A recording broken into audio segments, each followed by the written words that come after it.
Biden quietly admits the border has been in chaos for a number of years ahead of Title 42 expiration. President Biden has publicly blamed Republicans for refusing to act to secure the U.S.-Mexico border. President Biden may have quietly admitted Wednesday evening what he and the White House have refused to say publicly about the worsening situation at the U.S.-Mexico border.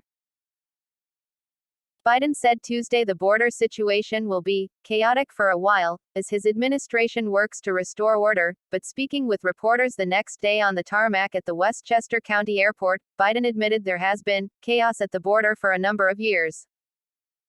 "Well, we've had chaos at the border for a number of years," the president said before boarding Air Force One in White Plains, New York. "We have to fully fund the border security effort."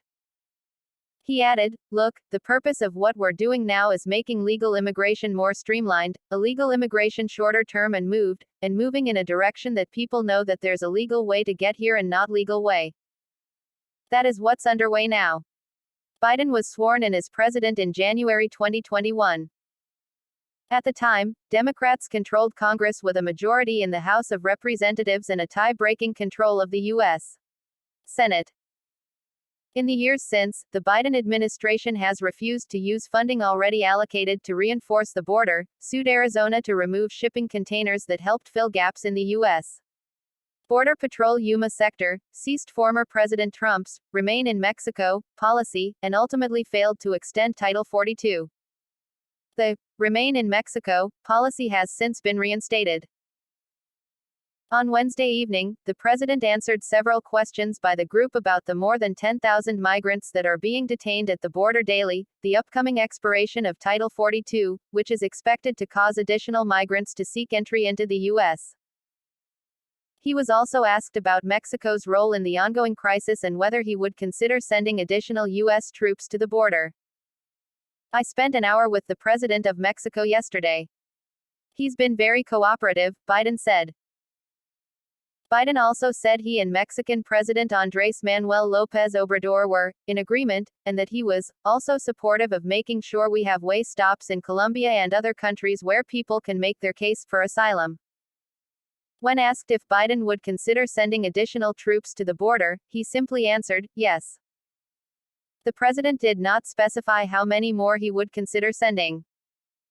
"The troops are there to free up the Border Patrol people to be able to do their job," Biden remarked. Biden also seemed to blame a divided Congress for not adequately addressing border security. "Look, I asked the Congress for a lot more money for the Border Patrol. They didn't do it. They've made it harder," the president said. He added, "What we want to do at the border is have it work and function in the way it's designed to work. And that requires us having more immigration officers, more asylum judges, a whole range of things like more personnel. And I'm trying to do as much of that as I can."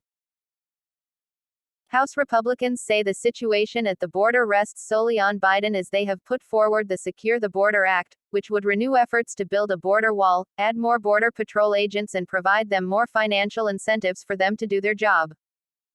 It would also end catch and release policies.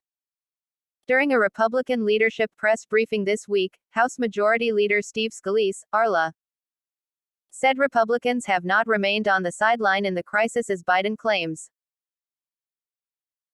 "Most of the problems we're seeing at the border were created by Joe Biden himself, starting on his very first day in office as president when he sent a message throughout the world that America's border is open by doing things like halting construction of the wall, reinstating catch and release, terminating the Remain in Mexico policy, the Northern Triangle agreements," Scalise said.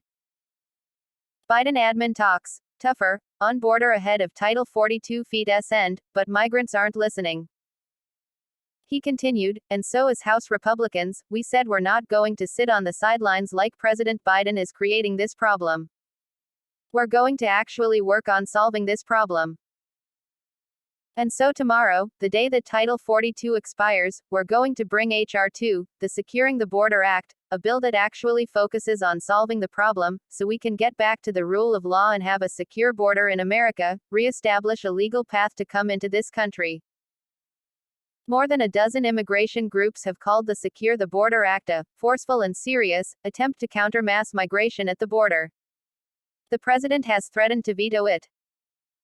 Once Title 42 expires, border officials have said they could see a surge of up to 14,000 encounters a day. The more than 10,000 migrants apprehended on both Monday and Tuesday were the highest single-day totals ever recorded, Customs and Border Protection sources told Fox News. Fox News' Chris Pandolfo and Bill Milligan contributed to this report.